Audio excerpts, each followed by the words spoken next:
Welcome you all to my today's class on Sons and Lovers. It's a novel by D.H. Lawrence, and you can observe that Lawrence was born in 1885 and he died in 1930. So it can be guessed easily that he belongs to the age of modernism. I mean, he was a modern novelist.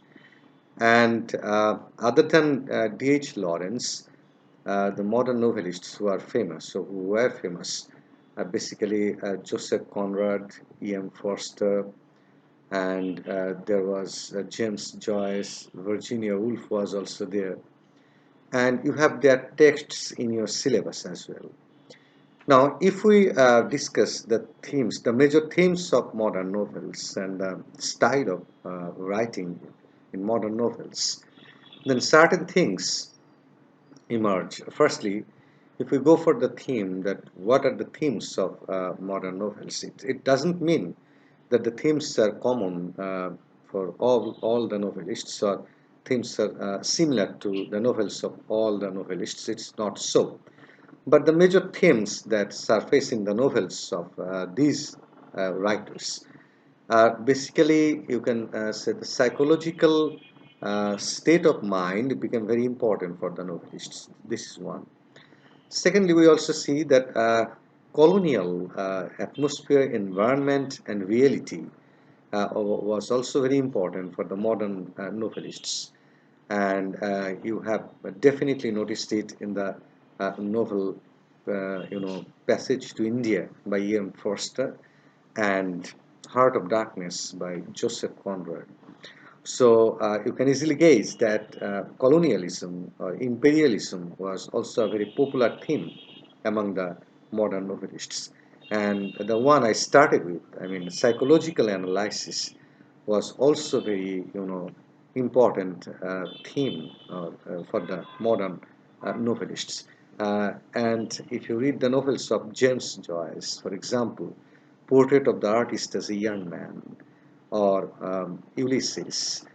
Basically, you will see the psychological state of human mind was the main focus. And again, you will see their concern about industrialization. You will see the rootlessness to some extent of people, and you will see basically this sort of rootlessness and this sort of meaninglessness of life in the novels of Ernest Hemingway, though his novel is not our concern right now. And so let's restrict our discussion to basically the major English novelists, I mean modern novelists. Now, these are basically the themes. I repeat that the theme was the psychological exploration, the theme was the colonial atmosphere, and the theme was, the meaninglessness of life, the rootless condition of human beings in Western society. So they also become the theme, and also nature sometimes uh, become very important in the novels of the modern novelists, though their delineation or their portrayal of nature is obviously different from the portrayal of nature done by the Romantic and Victorian novelists. Obviously, their perspective is different, and obviously, human characters they are analyzed, they are scrutinized from different angles. The kind of society you saw or you will see in the Victorian novels. You have also Victorian novels the novels by Dickens, like the novels by Thomas Hardy and Bronte sisters. In those novels, what you will see that the main focus was on the social factors, the social realities, basically, the class division as well, and in Dickens's novel, the condition, the situation in London, basically, and other cities, and obviously villages and some historical aspects as well. So these were basically the major themes of the Victorian novels, not that much concern about the psychological state of human mind, and not that much concern about the new analytic analysis or new analytical style or perspective towards colonialism or imperialism. So this, this sort of things are very new in modern novels. So obviously we will see some differences. And even if you read the novel Pride and Prejudice by Jane Austen, you will see some obvious differences between modern novels and romantic novels. So I give the examples. You have Great Expectations, which is very popular novel by Charles Dickens, and Tale of Two Cities by Charles Dickens.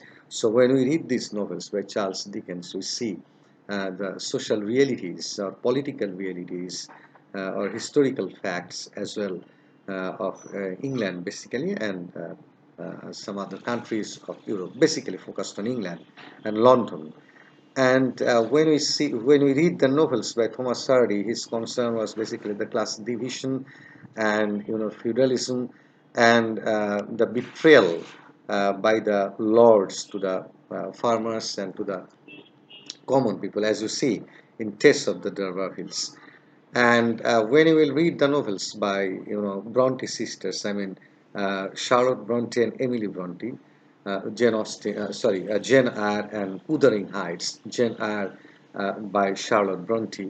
So when you will read this novel, you will see the condition of women in the Victorian age, and that is what I was trying to tell you. I was trying to share with you that the Victorian novels were basically confined to the social factors. What about the social realities? The social realities of the farmers, the lords, the feudal system, the betrayal of the common people done by the lords, and again you will notice the kind of corruption that existed, that prevailed in those days, and the condition of women in the novels of Bronte's sisters. So these are the things you will notice in Victorian novels. And in romantic novel, you must have noticed by this time that in Pride and Prejudice, the main concern of the parents was to get their daughters married off to promising, men or husbands. And they were always concerned about looking for husbands or men. So that was the main concern. So, but our modern novels are different, obviously, both in theme and style. Because in those novels, in the Victorian novels and in the romantic novels, you will see specific plot, and you will see the kind of themes I have already discussed. But in modern novels, the theme or the subject matter and the style is also different. Now, basically, the novelists I talked about, I am talking about the modern novelists. I mean, Joseph Conrad, E.M. Forster, James Joyce, uh, uh, you know, Virginia Woolf, and obviously D.H. Lawrence. When you will read their novels, you will basically see that I said about the industrialization and the result of impact of industrialization. You will see the impact of colonialization, imperialism. You will see that the psychological or the mental state of human beings, how the mental state of human beings is being influenced by these factors. So these are the things you will notice in the novels of modern writers. And I want to repeat the theme again. The theme I said, the first one that they deal with, they are very concerned about industrialization, they are very concerned about colonialization and imperialism and its result, its impact. They are very concerned about the psychological state of people's mind. And in modern novels, you will also notice that the main characters are not always coming off the significant or reputed or important or influential family background. They can be common human beings, so there is no harm if they are common human beings. Now, even uh, when we are discussing the theme of the modern novels, You have to also, understand the style of writing of modern novels. So, what kind of style was introduced? What kind of style was used? Basically, the novelists I mentioned, they didn't use, magic realism that much in their novel, which we see in the novel of Gabriel Garcia Marquez later, and which we see in the novel of Toni Morrison later.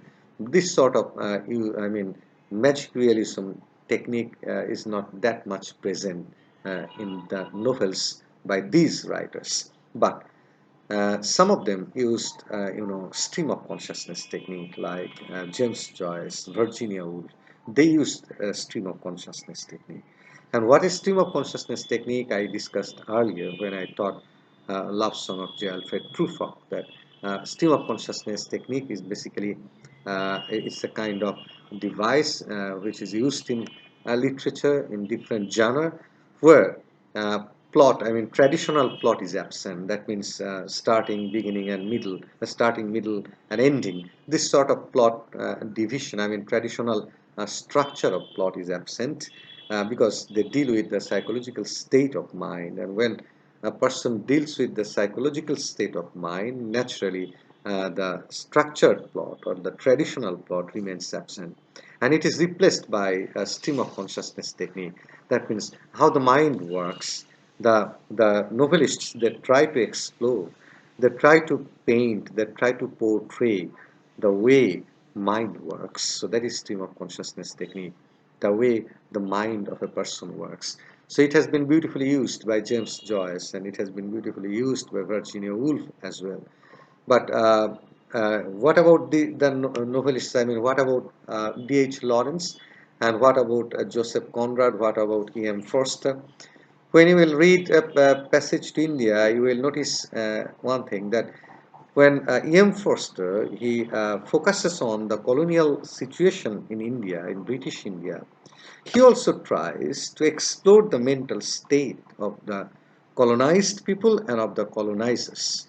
So it's not simply the incidents on which the light is focused. In Passage to India, I'm talking about. I'm just making a kind of comparison and contrast at the beginning, and then I will go to the text. Now, when you read Passage to India, what you notice that the main focus of the novelist is basically on the psychological state of mind of both the colonized and the colonizers. So, how the colonized Indian people they are reacting to the colonizers, and how the colonizers are trying to exploit. So, the battle not only goes on the physical level, the battle also goes on the psychological level, on the mental level. Those of you who have read Passage to India, you must have noticed one thing, the trial of Dr. Aziz, that what was going on. So it's not, so what went on in the cave, what happened in the cave. So these are not simple or ordinary things. These are obviously mental and psychological issues which have been involved in the modern novels that we are discussing. And obviously, when you will read, Heart of Darkness by Joseph Conrad, you will notice that evil is not simply an external, concept or idea. Evil is something which is internal. So Mr. Kurtz, who is staying in the heart of darkness in the of Africa, and he was very successful in collecting ivory. He was very reputed. So what happened to him? Basically, when he was living in the darkness, he was living in the environmental darkness, and he was living in the mental darkness. He was just absorbed in, accumulating ivory and nothing else. The outside world was beyond his reach. So he got stuck in a kind of situation from where he didn't find any rescue. He didn't find any freedom or any opportunity of freedom. So what happened? Like the colonized people, the colonizers also lost their freedom.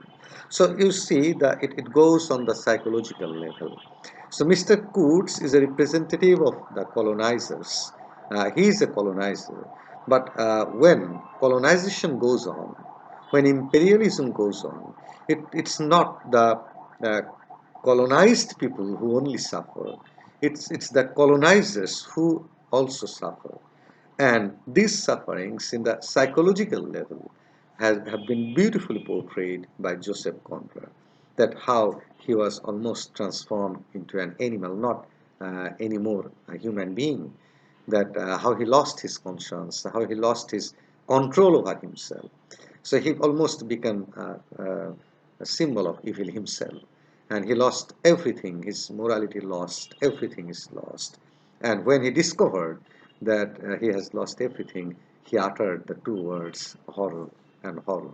So this horror is basically the horrible situation that existed in Africa in those countries, I mean, being colonized by the European countries in Africa. So, what I am trying to share with you, I am trying to share with you the kind of theme and the kind of style being used in the modern novels. And uh, whenever you will read modern novel, try to understand one thing, that the story or the theme, the ideas have to be a bit different than the Victorian and Romantic novels. So not merely the social factors, not merely the political factors alone, but the factors of the mind, the issues of the mind, and new techniques and the issues of colonization become very important for the modern novelists. Now, D.H. Lawrence, what about D.H. Lawrence? Did he use a stream of consciousness technique?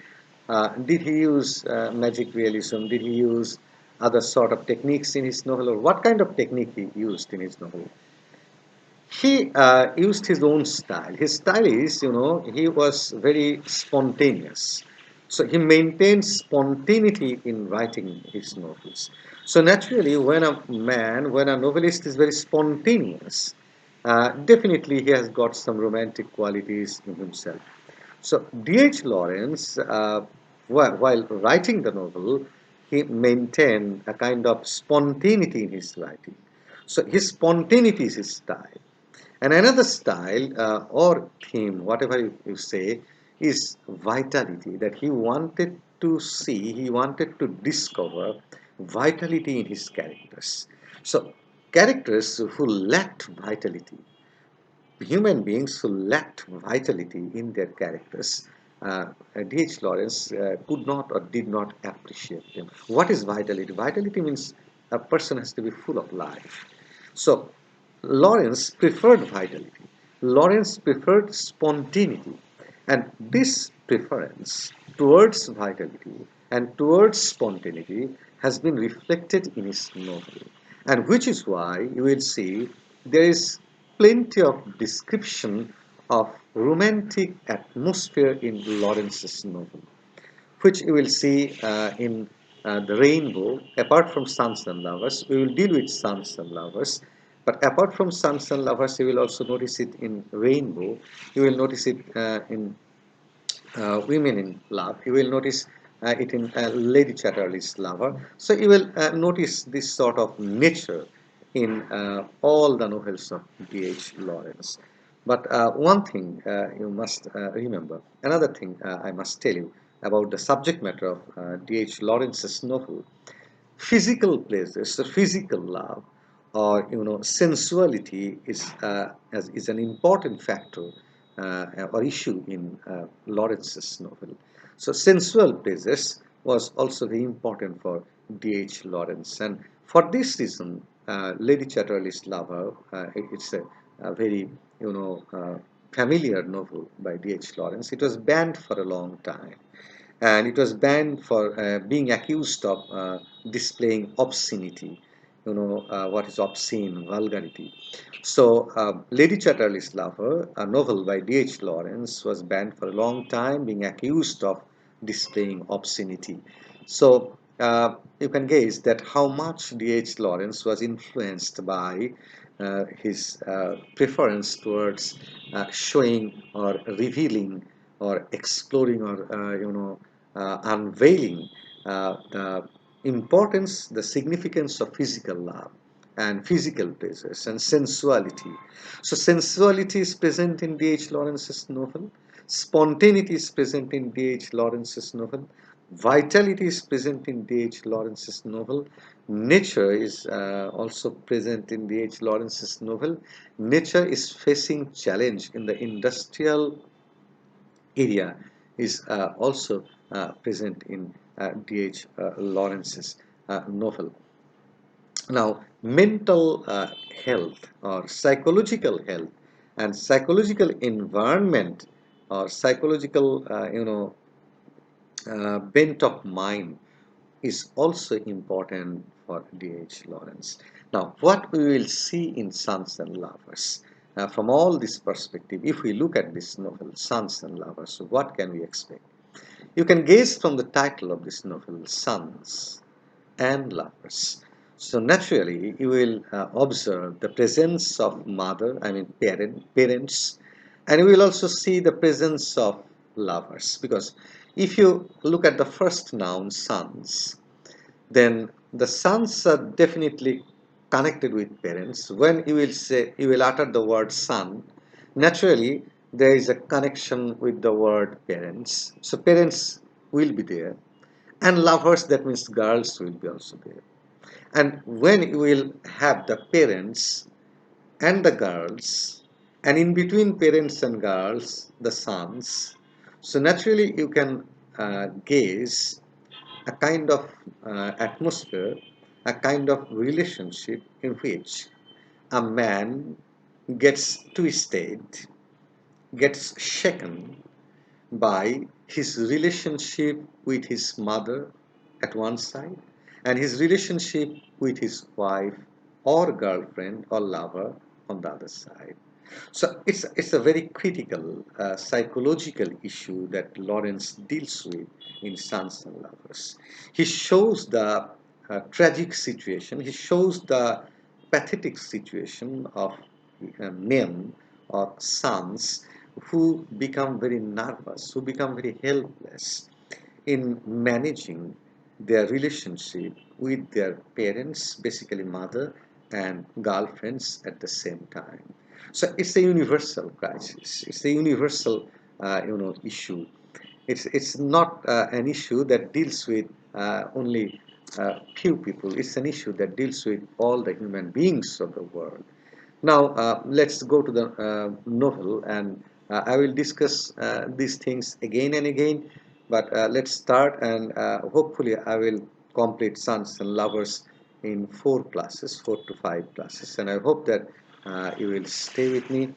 And one more thing I want to share with you, that I will teach you again ELT, but let's complete this one, because if we do the classes on ELT consecutively, then it may appear to be boring. That's why I am starting Sons and Lovers. Now we are starting chapter 1 of the novel, The Early Married Life of the Moral. Now we'll gradually uh, come to know about the characters of this novel. I have already given you some hints about the theme of the novel, but let's go to the characters. The first chapter begins with a description of the neighborhood of the Bottoms, the miners' dwellings in which the Morels live. So the place where the Morels live, that means we can easily guess that Morel or Mr. Morel is the husband and Mrs. Morel is the wife, and they live in the Bottoms area. The name of the place is the Bottoms, and here the miners dwell, or the miners reside. So we can also gauge that obviously it's a place where mining goes on. You know what is a mine, and the Morels live here. This is the place where the Morels live. We get a description about the surrounding areas of the Bottoms, and I mean the neighborhood of the Bottoms. That means the place where the Morels live. We can understand. We have some description and narration of the place. At the beginning, I told you that D.H. Lawrence prefers to give the natural background or the description of nature. So in the original text, when you read the original text, you will see the flavor, that how he describes the surrounding areas of the bottoms. We get a small account of description of Mrs. Morel and learn that her husband is a miner. So Mrs. Morel is the wife, Mr. Morel is the husband, and we come to know that Mr. Morel is a miner. He works in the mine.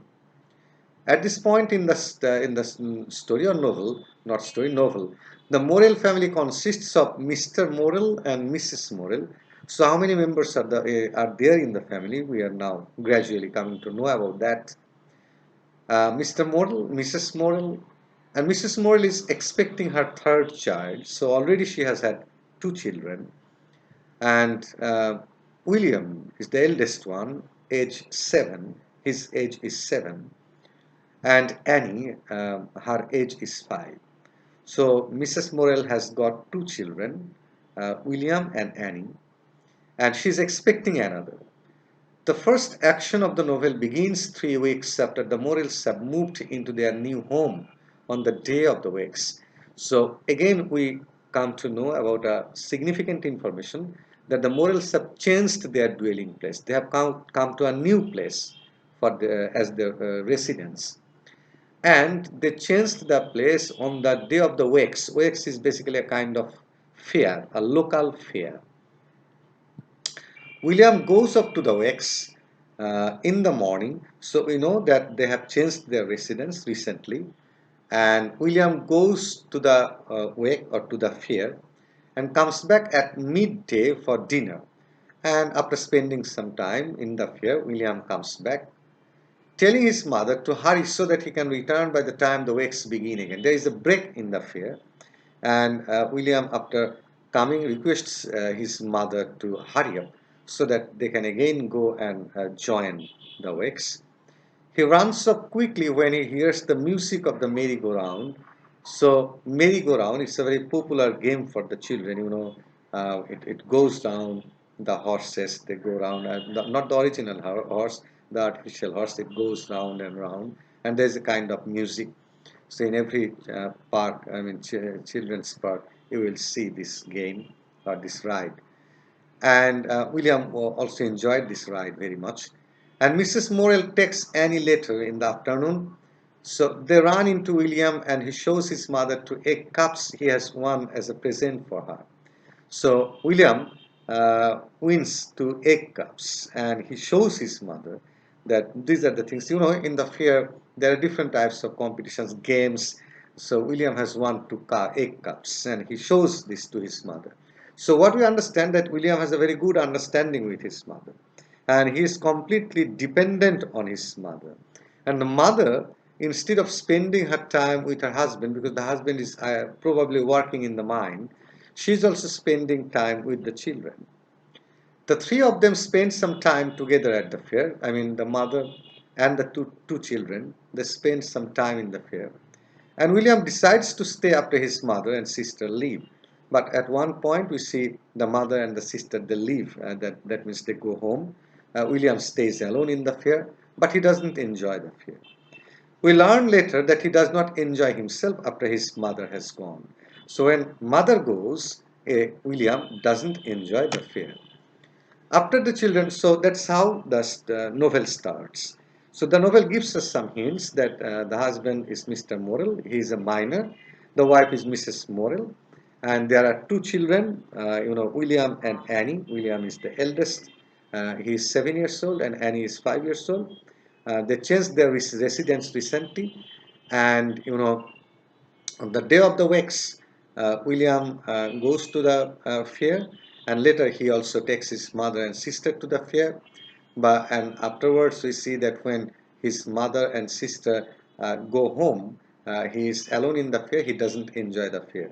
So that's what we have read so far. After the children go to bed, Mrs. Morel waits for her husband. Now the children go to sleep. Mrs. Morel waits for her husband to return from the bar. So we understand that Mr. Morel doesn't lead a decent life, and his relationship with Mrs. Morel is not a healthy one. And he spends time in the bar after his day's work. And he is working and reflects on her situation. She cannot afford and does not want her coming child and she despises her husband because of his drinking. So she is very tired, and she was not expecting this child that she has conceived, and she does not like her husband as well because her husband drinks. Her only solace is in her two children, so the only satisfaction and comfort she finds is in her two children. She wonders if her life will ever change and reflects that the events in her life seem to take place without her approval. And she thinks that the situation will never change. She will give birth to children, she will rear up the children, and her husband will spend time in the mine, and after a day's work, he will spend time in the bar. So that's how Mrs. Morel thinks that her life will goes on. She cleans the house and sits down to sew. So she does the washing job, and after that she goes for sewing, sewing. And her husband finally comes home. Finally, we see the husband comes home. They argue about whether or not he is drunk. So the wife says, "You are drunk." The husband says, "No, I am not drunk." That's how the quarrel starts.